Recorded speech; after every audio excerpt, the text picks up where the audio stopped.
And now, Uninformed with Bill Burr and Joe DeRosa. No reading, no research, just strong opinions.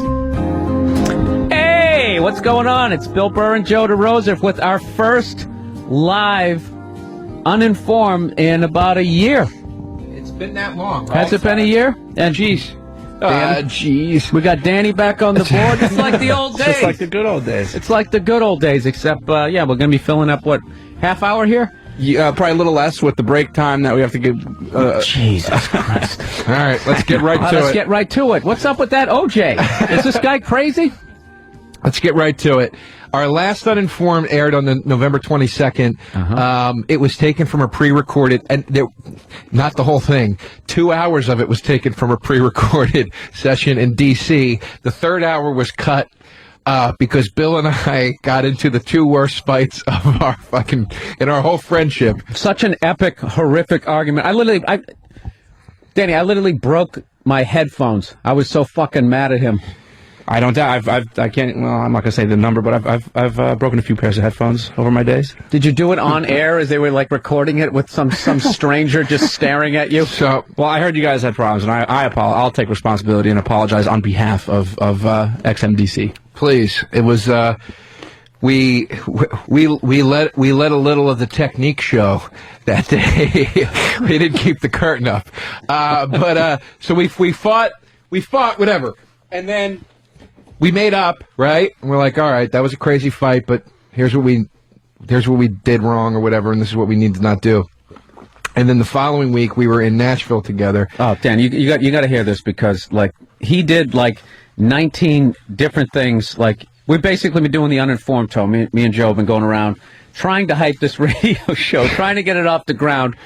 So Joe is basically featuring for me on the road. And, as a feature act, there's certain things that you just got a common courtesy of the fact that somebody has to do 50 minutes to an hour after you. And I think pretty much right down the checklist, he broke every goddamn rule. It was a third show in Nashville Zanies. It was a late night crowd, right? And it was basically in defense of Joe. It was rednecky. There was the big fat black dude, gangster rapper guy. Yeah. And then some college people. Yeah.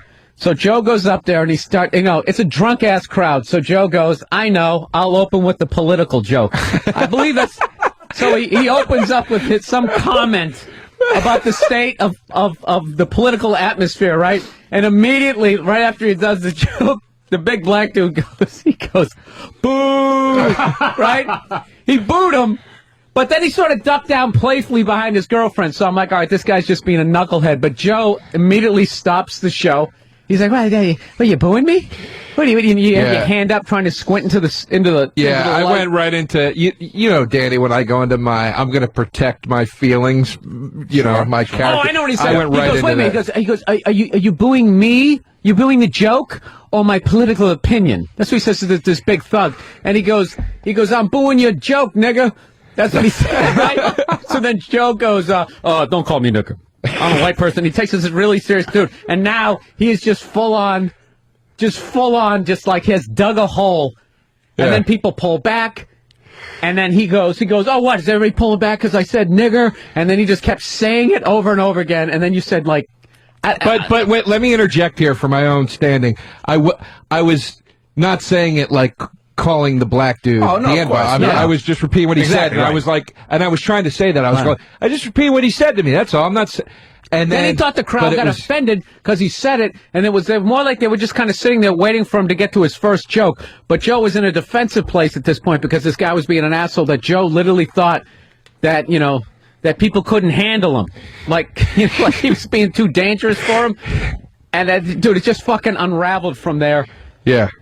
He basically ended his set talking to some woman. He goes, oh, you want to hear a joke? I'll give you a joke. And he says to some lady in the crowd, he goes, knock, knock. And she goes, who's there? And he goes, you're a cunt. Right? And then he goes to another lady, and he goes, no, it was two guys, though. It was two guys. It was two guys? Yeah, it was guys. Yeah. Okay, who's there? And he goes, you're a cunt, too, dude. And I'm standing backstage as he's just bombing this whole burning the whole room down, waiting to go on. And then he does some sort of happy trails. I apologize to the club, and hey, so win some, you lose some, and he fucking walks off and then just basically puts the ball in your glove and goes, Oh, yeah, have dude. at it. But now here's where things went wrong, okay? I was genuinely upset about the way the show went. I was mad at myself. I was mad at the audience. I was just all around upset, and I felt terrible and lousy about it, right? So I came off stage, and I turned to Bill, and I was like, that wasn't my fault. He's like, well, here's what you should have done different. I go, you're right. And I go, fuck. And I was so mad. But we didn't have time to talk about it. So he goes on stage, right? While he's on stage dealing with it, and in my head, legitimately, I'm like, I feel bad and this sucks. I get cornered by a local comedian who schools me on comedy for 45 minutes. But he was Joe, right, dude. I know, but you know This is what he's skipping, Danny. Danny, I literally went on stage. He so burned down the room, I bombed for 8 minutes trying to get this crowd back. And, like, the black dude jumped all over me because he hadn't, just the situation he fucking created. Oh, and there's another thing, too. We gave him the light. And in that situation, as a comedian, if you get the light and some guy's got to do an hour, you get off. Joe thought it was, well, that's my 5-minute wrap-up. And he continued for 5 more minutes. Knock, knock, who's there? You're a cunt. Doing his Who do you time. think you are, Patrice? Yeah, I know. Who am I? So the point I'm getting at was that I felt bad. But then I get cornered and I get lectured by this dude, and I'm like, dude, and when you're getting lectured, and you're going, dude, I know, I tried to take it a certain way, it didn't work. Leave me alone. Like, I get it, and he just kept coming back to it, and he wouldn't drop it. And I'm like, dude. So by the time he gets off stage, now Joe, you deserved a tongue lashing. But you really did. That's fine, but I'm saying a tongue lashing for 10 minutes, dude. Oh, And he from kept you. going. He kept And from you. Not from the host. You know what I'm saying? Come on. So, by the time Bill gets off stage, I'm now in full-fledged, like, fuck it mode. I did what I did, and that was it. I'm tired of saying I'm sorry. So then Bill doesn't get the apology from me that I should have given him. He sees me talking to these chicks and just acting like I don't give a fuck. That infuriates him. So the next day, Danny, I get to the airport, and I try to have a calm conversation with Joe, and I literally start screaming the F word in the airport. Like, to the point this lady with kids was telling me to be quiet. And I'm just like, dude, you have not earned the fucking right to go on in front of somebody and say cunt 50. Joe, you said cunt 52 times, screaming this in the fucking Nashville airport. So it literally escalates to this fight that Joe ends up sending me a Dear John letter the next day saying he's moving out of my apartment. And he's not doing the Uninformed show anymore. It was classic Burr DeRosa fight, because it was like one of those things where everything we were both saying, the other guy wasn't hearing it. He was just hearing it as an insult. Like at one point, Bill goes, "We do Carolines. I don't want you doing all the cunt, fuck it, whatever." And what I was trying to say was, Bill, I know I said cunt on the other shows where I wasn't bombing, but that was a bit I was doing about the word cunt, and that's all I was trying to translate. But the way it comes out is, Bill, that's just the material I'm doing right now. You know, that's what he said to me. I go, Joe, you don't say cunt 52 fucking times when somebody has to go on after you. You do that, and you're going to do a fuck Jesus bit? There goes all the women and the black people in the crowd. They're already pulled back, and I got to go on after that shit. And then on top of that, you're ending your set, knock, knock, who's there? You're a cunt. And then Joe literally goes to me. Listen to Danny. He literally goes to me. He goes, sorry. He goes, hey, well, that's just where my act is right now. Like he's some fucking jazz singer. And then Bill goes, fuck you, you're off the fucking Caroline shows. You're off the Uninformed tour. So, But Bill, he hangs up on you. artistically moved on to cunt. Yeah. That's where I didn't know he was so offended by the word cunt. I had no idea. Joe, So, the word cunt is really taboo. I know, but we say it a lot. We say it a lot to each other. We say it a lot on Joe, the show. you were saying it like you were from England. You know, people from England can just say cunt and it's funny. But I could see how that would alienate a crowd, especially a crowd that's not really familiar. But in all fairness, the other shows that I did say it on, there was no groans. People laughed. It was fine. No, I'm going to tell you. Going to tell you something there, What? youngster. All right. When you have to do an hour after a guy who says cunt like 15 times, there's a certain part of the show that is over now. Like, you've turned the word cunt into, like, the word the. It doesn't mean anything. So Okay. that really, like, it affects fair. how I have to start the show. All I had to say to you, though, was, Joe, could you do me a favor? Could you keep it to under 9 cunts in a 25-minute set? And if you said that, I would have went, sure, dude. Yeah, of course. But I went to the place where, like, I don't have any power for some reason in my head. I treated you like you were my dad, where I just didn't say anything to the point I just wanted to beat the shit out of you. Yeah, so that happened, right? And Wow, we already have a caller. That's great. Was that the show when Joe killed? Oh, we should hear what that person says, just because it's. Well, where's Danny? Where did Danny He just left the room. Who's been fucking eating pizza and text messaging? I like how we were pretending like Danny was listening as we were telling the story, as he was text messaging. Well, there's an audience now. We have callers. But listen. Now we want to take a caller. We're not near the board. We both went to the wrong place. I went to Bravado Zone, and you went to your against me or whatever. You know what I mean? Powerless Zone, whatever. We had this huge fight.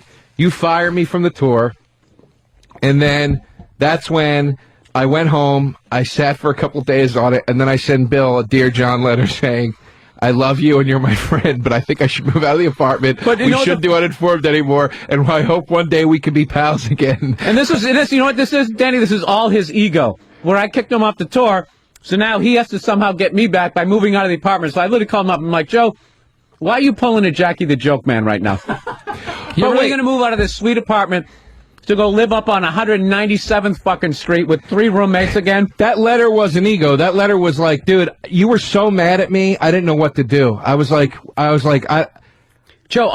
know what to do. Joe, when you said, I'm sorry, man, that's where my act is right now, when like he gets in his fucking he's like a Wolverine. Like, he just will not back down on any fucking level. No, I understand it, because that's how I am, too. I'm very reactionary, and, like, a lot of times I know what I'll do is when I'm fighting with somebody, it's like the end-all, be-all of everything. It's like, and meanwhile, I know a lot of times the other person, it's no big deal, like, a day later. Or 2 days later. Right. But I can't let it go in the moment, and that's all I'll think about. And also, too, my saying, hey, it's just for material, that was after 10 minutes of you saying, fuck you, who the fuck are you, you're fucking nothing. You know, dude. I didn't say you fucking nothing. I said you haven't earned the right to do that yet, dude. But the way you were speaking to me, you gotta, come on, dude. It gets to a point where you're like. Because I felt so disrespected that you would, like, I just didn't feel like you had any concern that I had to go on. It was already a fucked up crowd. And not only that, like, I just felt you made the wrong call in the beginning. Like, I thought, hey, let's take one of these calls, man. Was this See guy what that at Nashville the show? Guy says. The Nashville guy. Maybe he was on the... Mark in Nashville, what's up?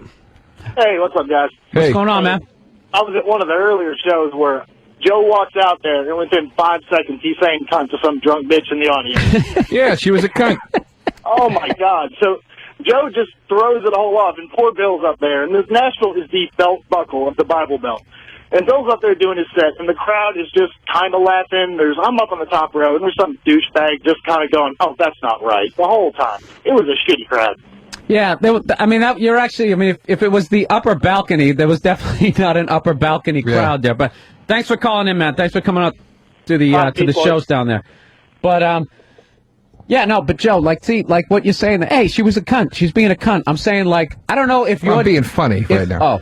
But like, as far as how you came up as a stand-up comedian, was there any sort of like when I came up in Boston, like you were kind of educated as to what the etiquette, if you're the feature act, there's just certain things you didn't do. And one of them was you didn't say cunt because, usually the headliner would then become a cunt and toss you off. There was no like, hey, here's what you do, here's what you don't do. The way I was brought up through this was the headliner will make clear to you, either from himself or through the club, what his quote-unquote rules are. And whenever I worked with a headliner that didn't want certain things said, the club would come to me and say, listen, this guy, you can't say this, can't say that. So literally, if as friends, I swear to you, dude, if you would have said to me, please don't do that, I would have went, sure, dude, no problem. I know you would have. I assumed that you had that thing. But, Joe, just to tell you, though, like, in the future, if you're ever in a situation like that and a guy has to go on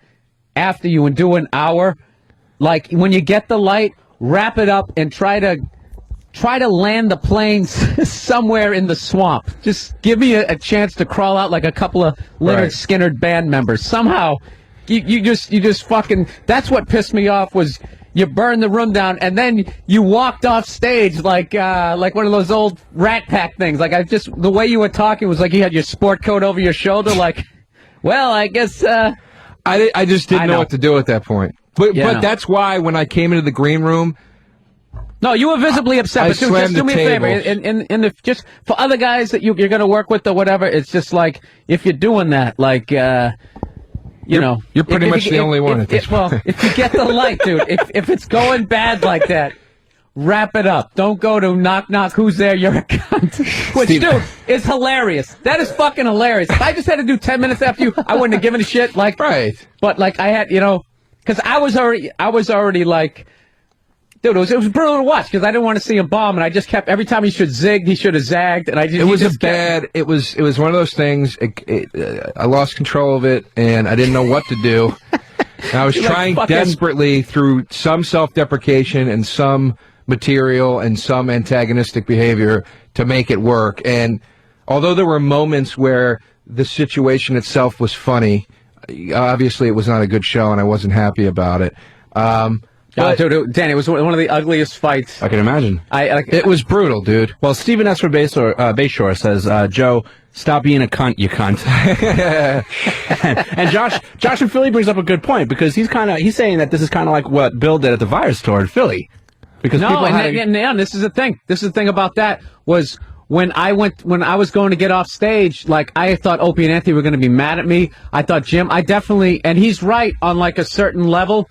But it was like one of those deals where it was like, that was a situation that was like, see, the host went up and had a good set on the night Joe had his meltdown. Joe went up, made a bad call, and then it unraveled. And like, it happens to everybody. But the Philly thing was like, the first guy out of the gate gets booed. Then a couple other guys go up, they do okay, and they're still getting booed. And then fucking Dom Irrera gets booed. And they were just animals by the time they came out there. But even then, that's a good point where I probably shouldn't have done that. So maybe that was my Bill, my etiquette. That's a decent point that he brought that up. And I was definitely, when I thought Jim was going to be mad at me. Like I was sitting there like, what I did right there was really because it's really selfish what I did in Philly in a way where it's like, I can't get you, so I'm gonna, but I was just spontaneously angry. But I definitely had that in the back of my head where I was like, dude, and to give me a little slack, it was 10,000 fucking people booing me. What am I supposed to do, dude? But understand. This was 18 people in the crowd. Exactly, and I'm sure they weren't as not letting it go as that Philly crowd was. Like, they just weren't letting any, like, you couldn't get in edgewise. So I guess there is kind of a difference there. But understand, too, I did feel bad. I'm not saying I did. But in my head, as it's happening, I'm thinking of the camp. I'm thinking of you and Bobby and Patrice and Norton and these radio shows, and it's like, these guys are being dicks to me, and I'm telling them they're fucking assholes. And like, there was just no thing in my head that said, fuck this show, fuck Bill, whatever. It was just like, you know what it was, Joe? This is the deal. As a comedian, you did the right thing, but as far as like the flow of the show, like, I was talking to Keith about it, and Keith was like, would you have done that? He's like, no, I definitely would have trashed a few people, but you got to make sure, like, it's one of those deals where when this host feature headliner, the feature's job, I mean, if you go up there with material and you just blow me out of the water and make my set hard, that's on me. But like, if it was just one of those things, dude. It's the third show Saturday night. I'm exhausted. I don't want to fucking do it. It's brutal. I like doing the shows, but it's like, I literally just had to cover myself with people like, okay, don't go to Bill's third show Saturday night. No, it was, it was very unfortunate. It was an unfortunate thing that happened. It sucked, dude. And when we got into that argument afterwards, man, it was like, Joe, what, it wasn't even that you you did it because everybody's like, done shit like that. It was your I just felt this cavalier attitude that like, I don't know, I just felt like a disrespect where like, if Keith, Bobby or somebody like that, like we're kind of peers, we came up together and it's just like, okay, I understand he's got to do this kind of thing. And it was kind of like, right. But you're kind of the new guy coming into Vietnam. But you said when I came in the green room, I was visibly upset. The Cavalier was on stage. It was the Cavalier was the cold shoulder to the audience. Right. When it was me and you in the green room, I was upset and I was like, dude, this sucks. And then again, you went on. No, and I said, Joe, you handled it in. You said, that guy was a dick. We immediately just went to that. What I should have said to you, Joe, was I should have said, Joe, I'm starting to get mad here because I'm feeling like you're having a cavalier attitude, like you don't care what you just created out there. And that's another thing that was different than the Philly thing was the vibe wasn't there. You just made one little mistake, Yeah, it was, You know, like yeah. when you send a satellite out to Mars and if it's off by like fucking a tenth of a degree, Yeah. you miss the planet by. It was like one of those sets where, I mean, dude, like I said, we've all had those things, but Right. if you said cunt a few less times, maybe I wouldn't have been. It was Maybe just I wouldn't have been as you would have gotten the full-fledged apology had I not gotten browbeaten by the host for 45. But Right. then also, you know what doesn't help matters is the owner of the club came in and I go, sorry. He goes, who gives a shit? It's fine. Who cares? And like, it was great. Don't worry. And he leaves. And then I'm like, oh, so maybe it wasn't so bad. You know what I mean? And I'm like, okay. And so it's like No, it that was same person came in when they felt me out. That one. No, I mean the owner. The owner. He wasn't there that night. Yeah, What, he you mean was. the next night? No, he was there. That No, was Dorfman wasn't there that night. It was the Late Show Saturday. He was there Saturday night. It was Saturday. He said to me, he goes, "You did a great job all weekend. Don't worry about that show." Oh, wait, that's right. He Yeah. wasn't, because when you started it, he goes, what is Joe doing? I go, he's trying to be Bill Hicks, the feature act. As you're out there, cunt. Was he upset? He told me he literally No. was like, "Don't." No, even, but this was the deal. nothing. They were coming to me, feeling me out to see how I felt about it. That was another thing, too. I felt like, what's his face, who brought in Johnny Depp. Did you kind of cover me? Thank you. I if totally you did. covered for you. Thank Because like that other girl, the other girl came in. What the fuck is Joe doing? What's he doing? I'm like, he's having a tough set, and then she sort of played it off. But if I wanted to be, I could have, if I... I like how, by the way, first chance to have a live show, and we're just self-indulgent, just talking to each other. No, We're this isn't interesting. We got one caller. What are you talking about? All right. Yeah, so anyway, all said and done, Bill called me after I wrote the breakup letter and said, please don't do this. Let's stay together. And we're still here together, and everything's better. That's not what I said. I know. I opened it. Yeah, that's how you said. Why are you being Jackie the Jokeman right now?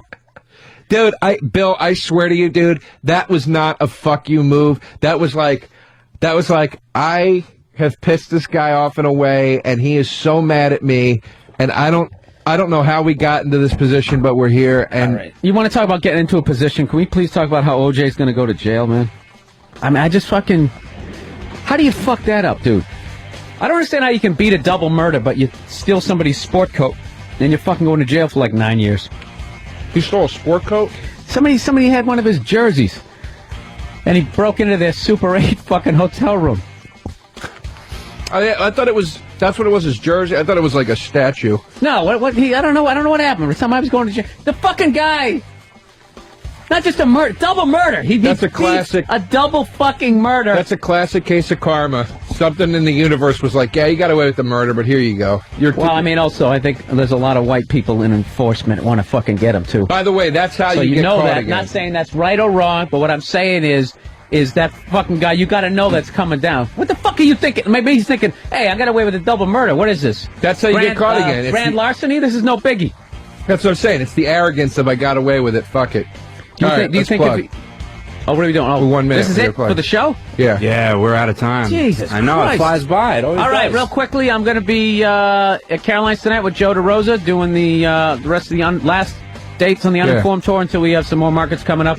And I'll be at the Wilbur Theater in Boston, Massachusetts, February 6th, and Chicopee, February 7th. All right. February 6th, my half-hour Comedy Central Presents special airs at 10:30 p.m. Nice. And please go to myspace.com/Joe DeRosa to see other gigs in your area.